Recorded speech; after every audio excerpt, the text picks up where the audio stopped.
dan keluarga lebih baik dari apa yang Allah berikan kepada kami, dan kita diberikan pancaran kemuliaannya. Ustaz, sebelumnya saya minta tolong penjelasan tentang menikah dengan sepupu. Apa di dalam Islam diperbolehkan? Kalau memang dibolehkan, saya mohon penjelasannya Ustaz. Karena saya ada berhubungan dengan sepupu. Kebetulan ayah saya dan ayahnya adik, dan ayahnya adik kakak. Kenapa kebetulan? Ya, emang adik kakak kan, bukan kebetulan ya. Ya, kebetulan ayah saya dengan ayahnya adik kakak. Ayah saya yang paling tua. Dan kami berdua ingin menikah tapi terhalang restu orang tua. Karena mereka menikahi sepupu, karena kata mereka menikahi sepupu itu tidak boleh karena masih satu bapak. Kami sudah memberikan penjelasan kepada orang tua tapi orang tua masih kekeh dengan pendapatnya. Kami hanya ingin halal agar kami terhindar dari maksiat. Kami mohon kepada Ustadz untuk memberikan penjelasan tentang hukum menikahi sepupu. Dan kalau boleh, kami minta tolong divideokan ya Ustadz. Agar orang tua kami bisa memahaminya dan memberikan restu kepada kami. Sebelumnya terima kasih banyak ya Ustadz. Syukran, jazakallah. Anda memindahkan beban hidup Anda kepada saya. Tidak apa-apa, ini biasa. Ya. Mau dijawab? Yuk kita pakai Quran aja dulu jawabnya. Buka Quran surah ke 33 Al-Ahzab ayat 50. Quran surah 33 ayat 50. Tolong diambilkan kursi satu lagi biar duduk. Kursi satu lagi, minta kursi. Ada?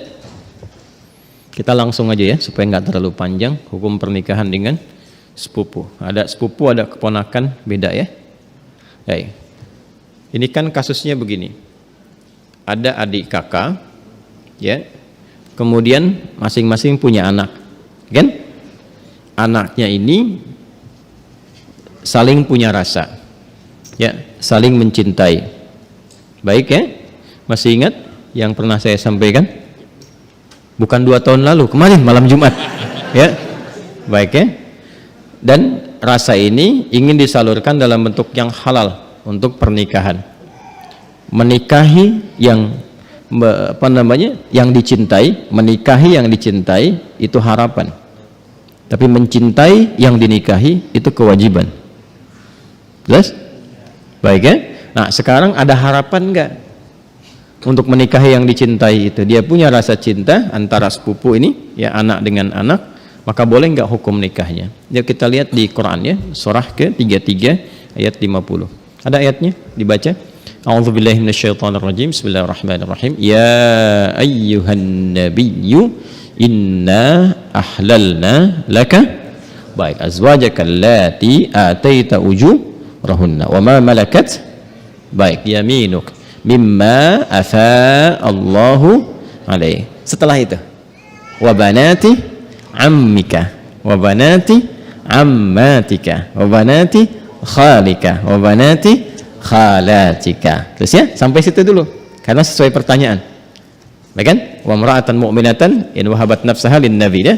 Nah, itu nanti diteruskan ayatnya kemudian. Yuk kita lihat. Saya berdiri sebentar untuk menggambarkan dulu ya sejenak. Wahai Nabi sallallahu alaihi wasallam, dengan keagunganku kata Allah dihalalkan bagimu untuk menikahi perempuan-perempuan yang kualifikasinya dibenarkan secara agama. Terus ya, sepanjang engkau siapkan pula ya mahar yang engkau siapkan, kemudian juga dibolehkan dengan kualifikasi-kualifikasi tertentu. Jadi dalam pernikahan itu ada yang tidak diperkenankan menikah, ada yang dibolehkan menikah. Nanti yang tidak diperkenankan diantaranya di ayat ke-23 surah keempat itu, surah An-Nisa ayat 23. Ayo yang jomblo fisabilillah tuh dituliskan dulu itu ya. Ada berapa kualifikasi itu, nanti kalau cari-cari jodoh jangan memaksa pada yang itu ya, itu yang tidak boleh. Hurrimat alaikum ummahatukum, ibumu nggak boleh ya kan, kemudian juga saudarimu nggak boleh ya kan. Nanti ada kualifikasinya sampai dengan yang ke bawahnya ya, atau kurang lebih ada 11 yang disebutkan di situ. Itu yang tidak diperkenankan. Nanti ayat 12-nya sebagai tambahan. Jadi yang ayat 23 itu yang disebut dengan mahram. Ayat 24-nya istri orang. Jadi kalau sudah jadi istri orang jangan dipaksa, ya. Paham? Baik, termasuk nanti ada hadis sahih di Al-Bukhari dan Muslim, hati-hati bergaul juga dengan ipar. Ya, karena itu bisa menanamkan panah-panah setan, ya, menghadirkan dalam jiwa itu benih-benih seperti rasa suka. Itu hati-hati, bisa jadi pengantarnya curhat. Ya, lama-lama hilang gitu. Nah, itu yang dipersoalan, ya. Saya tidak ingin lompat terlalu jauh, kita kembalikan.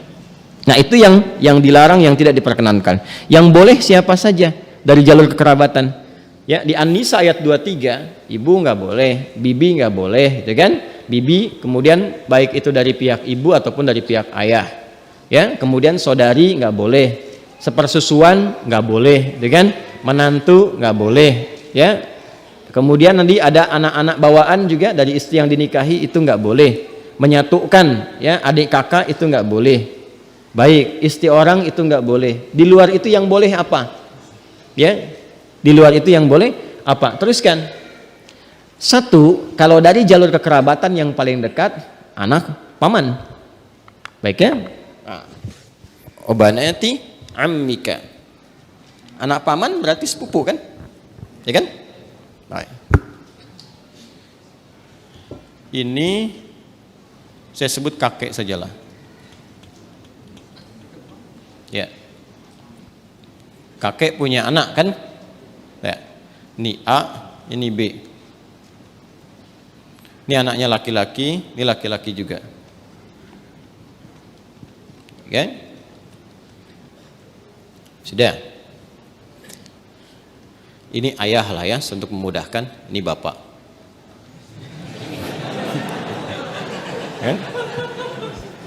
Kan punya anak kan? Berarti jadi ayah. Itu punya anak berarti bapak. A-nya apa? Ayah. B-nya bapak. Jelas? Nah, ini punya anak. Baik ya? Ini X. Yang ini ya kan? Ini Y. Baik. Yang ini perempuan Y. Yeti misalnya kan? Ya. Ini Safi. Ya. Kalau dia punya anak beberapa misalnya Safi, Messi, misalnya siapa lagi ke bawah misal. Laki-laki. Ini perempuan. Nah, ini sepupuan kan? Ini kan? Ya, halo? Ini dengan ini sepupu ya? Baik. Nah, ini Yeti dengan Safi ada rasa saling mencintai. Ingat, mencintai dengan menyukai itu berbeda. Suka, semua bisa disukai, tapi tidak setiap yang disukai itu harus mencintai. Jelas ya? Baik. Sama dengan begini, tak kenal maka tak bukan ta'aruf. Ya. Karena tidak harus yang dikenali itu disayangi. Anda kenal istri tetangga, apakah harus sayang padanya? Tidak kan? Paham ya? Baik. Jadi kenal itu tidak harus sayang. Halo, paham?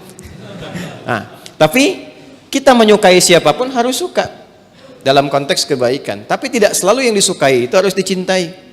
Cinta itu diikat dengan nilai-nilai yang baik. Karena itu bagus pertanyaannya. Ingin tahu rambu-rambu agama supaya tidak keluar dari nilai-nilai itu, supaya tidak masuk dalam jerat-jerat setan. Apa hukumnya kemudian kalau ini ingin menikah dengan ini? Ini ada anak paman nih. Ini kan kesini paman kan? Ya kan? Ini ada anak pamannya nih, anak pamannya. Apa hukumnya kalau saya ingin menikah dengan anak paman? Maka dijawablah kemudian di Al-Ahzab tadi di ayat yang ke-50. Wa banati ammika wa banati ammatika. Ya, wa banati khalika wa banati khalatika. Am itu paman dari ayah. Khal paman dari ibu. Ammah, ammatun ya, itu bibi dari ayah. Jadi ayah misalnya punya saudari perempuan, bibi kan? Ya, baik. Ibu kan punya juga ya, saudari ya. Nah, dari ibu itu disebut dengan khalun dan khalatun, dari ayah disebut ammun dan ammatun. Jelas? Baik. Jadi hukumnya kalau ingin menikah antar sepupu boleh-boleh saja karena ini bukan mahram. Ya. Jelas? Sampai sini boleh. Kalau ditanya apakah boleh menikah antar sepupu? Boleh. Sepanjang tidak ada sebab-sebab lain yang mengharamkan itu. Apa sebab-sebab yang lain? Ini hukum asalnya boleh. Tapi nanti ada sebab-sebab lain yang menjadikan terlarang.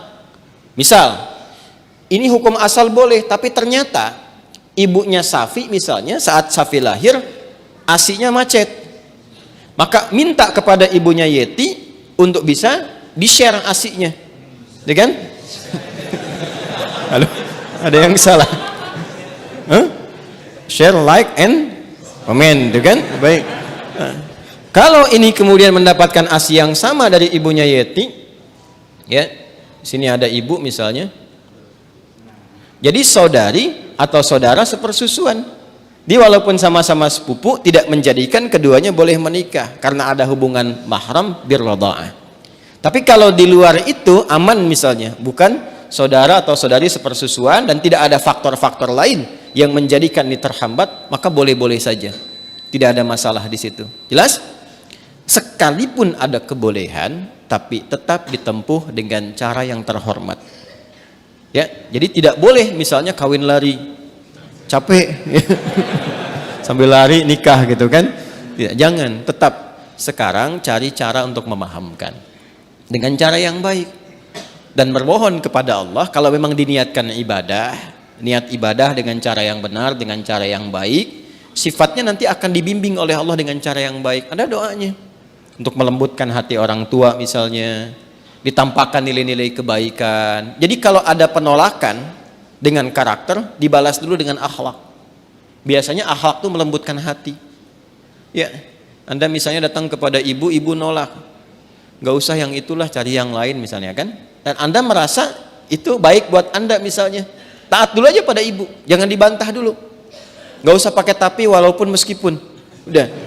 Ya, taati saja dulu. Begitu Anda taati baik, lalu tampakkan nilai-nilai kebaikan, doa sampai lembut hatinya. Ya, demikian calon pasangan juga nanti mendoakan juga, memberikan akhlak yang baik. Ketika kelembutan itu ada, maka cara kita kemudian berkomunikasi akan berbeda dan hasilnya tidak sama dengan yang pertama. Paham sampai sini? Baik. Jadi jangan bergantung ya yang bertanya pada video ini untuk dibawa kepada orang tua. Ya. Ini jawaban Ustadz Adi misalnya, tidak ya. Bagi saya tetap hukum aja yang didahulukan. Ini hukumnya boleh, tapi akhlak itu yang diutamakan. Paham sampai sini? Baik. Nah, supaya tidak keliru memahami, kalau kita teruskan itu ada kalimat khalisatan laka min dunil mu'minin. Ada kekhususan untukmu. Teruskan ayatnya deh, teruskan ayatnya. Yang berlaku khusus selain bagi orang-orang beriman yang lain dari kalangan umatmu. Itu yang dimaksudkan itu yang sebelum ayat itu, yaitu setiap perempuan yang menyerahkan dirinya untuk dinikahi. Itu kekhususan bagi Nabi SAW. Ya, jadi ada sifat yang spesial bagi Nabi ketika berhijrah. Ada di antara sahabat-sahabat mulia beliau itu yang kemudian meninggal dunia, meninggalkan anak-anaknya, ada istri dan keluarganya. Ya, kemudian Nabi diperintahkan oleh Allah Subhanahu wa taala bagi perempuan-perempuan tertentu khusus, jika Nabi meridainya, akhlaknya, kemuliaannya, kebaikannya, support untuk dakwahnya, dan dia datang untuk menyerahkan dirinya untuk dinikahi, boleh-boleh saja, silahkan gitu kan. Atau perempuan-perempuan umum, dalam arti bukan yang telah bersuami ditinggal, meninggal dunia, ya, yang masih status single dan sebagainya, yang Nabi ridai kualifikasinya boleh dinikahi. Sedangkan dalam standarnya kan mesti ada wali kan. Nah, kalau bagi Nabi itu khusus. Ya, bagi Nabi khusus, tidak berlaku umum. Jadi nanti harus pandai baca-baca ayat. Ada yang khusus untuk Nabi, ada yang umum berlaku untuk umatnya. Di ayat ini ada dua kualifikasi. Ada yang umum sifatnya seperti menikah antar sepupu itu, ada yang khusus sifatnya seperti perempuan yang datang sendirinya untuk minta dinikahi. Jadi nggak boleh misalnya ada ustadz, ada dari akhwat datang, ustadz silahkan nikahi saya. Ya, misalnya kan, tuh. Walinya mana? Nggak apa-apa, saya jadikan Allah sebagai wali saya. Nah itu nggak boleh. Paham ya? Itu nggak boleh hukumnya. Jelas? Nah itu diantara yang ditemukan. Karena ini ada kisah. Kenapa ayat ini turun? Salah satunya kisah Sayyidah Maimunah Al-Ansariyah. Ya, ada kisah menyebutkan demikian, ada kisah menyatakan Zainab Al-Ansariyah datang kepada Nabi sallallahu alaihi wasallam menyerahkan diri beliau untuk dinikahi. Jika memang ada nilai-nilai kebaikan yang bisa disupportkan untuk dakwah Nabi, maka direspon dengan turunnya ayat ini. Itu yang disebutkan oleh Imam Ibnu Jarir At-Tabari dalam tafsirnya, ya, tafsir At-Tabari atau Jami' Al-Quran di jilid yang ke-12 halaman 29.